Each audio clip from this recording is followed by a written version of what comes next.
Welcome back. In focus है शौकत यूसुफजई साहब, deputy secretary इत्तलात Pakistan Tehreek Insaf. मुझे अब ये बताइएगा कि मज़ाकरात की जो बातें चल रही हैं, अब आज भी सवाल है क्योंकि इसमें बड़ी कन्फ्यूजन पाई जाती है। जो तहरीक तहफ़्फ़ुज़ आईन पाकिस्तान है वो कहती है कि जी हम मज़ाकरात के लिए तैयार हैं, बिल्कुल, जो शहबाज शरीफ साहब ने संजीदा मज़ाकरात की पेशकश की है।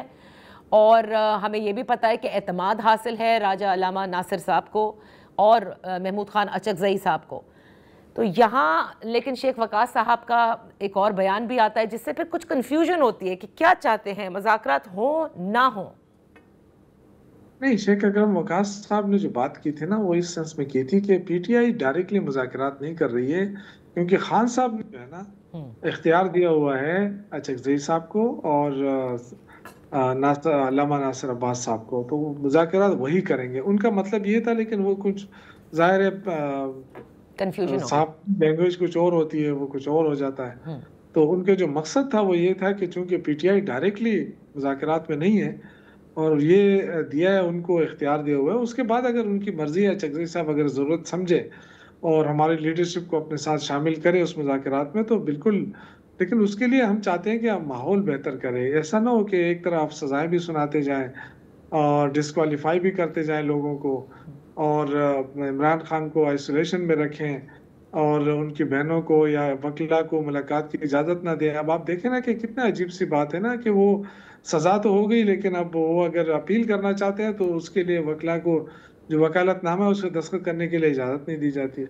आज स्पीकर खैबर पख्तूनख्वा असम्बली बाबर सलीम स्वाति साहब ने वो जो एपीसी हुई थी पेशावर में, उसकी बाकायदा लेटर लिखा है वजीर आजम को, स्पीकर कौमी असम्बली, सेनेट चेयरमैन और वजीर दाखिला को, और उसमें बाकायदा उन्होंने कहा है कि जी हमने तो आपसे कहा है कि दहशत गर्दी ख़त्म करने के लिए हमने एक फार्मूला दिया और तमाम पॉलिटिकल पार्टी उसमें शामिल है। जी मुस्लिम लीग नून भी है, पीपल्स पार्टी भी है, शेरपाओ भी है, जेयूआई भी है, तो तमाम लोगों पार्टियों ने मिलकर एक बनाए लायामल के उसके जरिए हम दहशत गर्दी को ख़त्म करेंगे। तो क्यों अभी तक ना राब्ता हुआ है, ना उस पर कोई रिस्पांस दिया जा रहा है। जबकि हम सुनने में आ रहा है कि कोई ऑपरेशन शुरू हो रहा है तिरा के अंदर, तो उन्होंने इस पे बाकायदा लेटर लिखा है। अच्छा। और रेडियो पाकिस्तान का जो वाक़या हुआ था 9 मई का, उसका भी आज कमेटी अनाउंस हो गई है। उसमें तमाम पॉलिटिकल पार्टीज, जिसमें अपोजिशन को भी लिया गया है कि ये तहकीकात हो कि ये रेडियो पाकिस्तान जो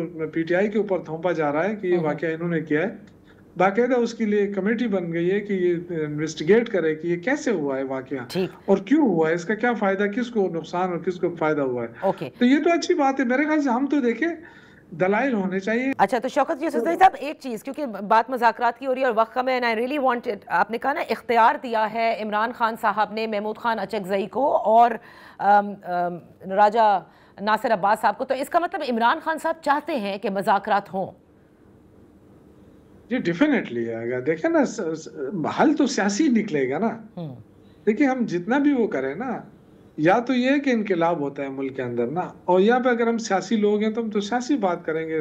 देखिए कुछ चीज़ें ऐसी हैं जो इस वक्त मुल्क तो नहीं चल रहा है। अगर आप देख रहे हैं, ये कहते हैं दावे तो इनके हैं, लेकिन खुद भी इनके ऊपर बहुत बड़ा प्रेशर है, क्योंकि कर्जे तो ले लिए हैं, कोई 36-37 हज़ार अरब का कर्जा ले लिया है और कर्जों से मुल्क आगे नहीं जा रहा है, क्योंकि आपकी मईशत नहीं उठ रही है, आपकी एक्सपोर्ट नहीं बढ़ रही है, कारखाने बंद होते जा रहे हैं, तवानाई का बहरान है और महंगाई है, टैक्सेस में इजाफा हो रहा है। इससे बहुत ज़्यादा कारखाने, 144 के करीब कारखाने बंद हो गए टेक्सटाइल में, तो इस ऑटोमेटिकली आपकी एक्सपोर्ट गिर गई, तो ग्रोथ रेट भी ऊपर नहीं जा रहा है। तो बहुत प्रॉब्लम में है गवर्नमेंट। तो देखिए है तो गवर्नमेंट प्रॉब्लम में, लेकिन मैं समझता हूँ कि हम सब प्रॉब्लम में है, हम सारे पाकिस्तानी। अगर पाकिस्तान नीचे आता है तो हम सब हमारी जो शमले है वो नीचे आते हैं, तो पाकिस्तान को नीचे नहीं आने देंगे इंशाल्लाह, ना होना चाहिए। इसके लिए डायलॉग हो रहे हैं, रूल ऑफ लॉ हो जाए, जमहूरियत बहाल हो जाए, 73 आइन बहाल हो जाए, तो इमरान खान के लिए तो हम कोई सिफारिश नहीं कर रहे हैं। वो तो अगर अदलिया आजाद हो गई तो इमरान खान अच्छा, और बाहर आ जाएंगे। ठीक है, और आपकी जमात उस कोशिश को कैसे देख रही है जो फवाद चौधरी साहब और महमूद मौलवी साहब और इमरान इस्माइल कह रहे हैं, जिन्होंने खत लिखा है कि पैरोल के ऊपर कोट लखपत के असीर को जो है वो रिहा किया जाए ताकि इमरान खान से मुलाकात हो और फिर मुज़ाकरात की किसी तरह से राहें हमवार हों? देखिए ये उनकी अपनी कोशिश है, क्योंकि पार्टी की कोई मुशावरत नहीं हुई उनकी, ना पार्टी से रब्ता हुआ है, ना गवर्नमेंट की वो नुमाइंदगी कर रहे हैं। उनकी अपनी कोशिश है, ठीक है, करें, अच्छी बात है, कोई हमें उससे कोई ना एतराज़ है, ना उसको हम ऑन करते हैं, ना एतराज़ है हमें। ज़ाहिर है उनके अपनी ख्वाहिश है। अगर मुलाकात कराने में वो कामयाब हो जाते हैं तो फिर जो कुछ कोट लखपत के असीरान हिदायत लेकर आएंगे उसको ये पार्टी इंडोर्स करेगी।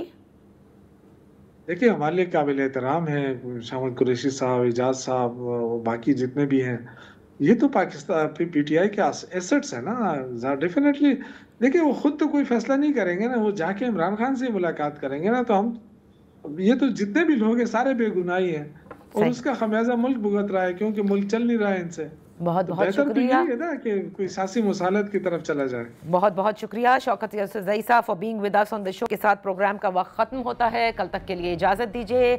वाज़ेह है शौकत यूसुफजई साहब की बातों से कि पाकिस्तान तहरीक इंसाफ भी चाहती है कि मुज़ाकरात हों। अल्लाह हाफ़िज़।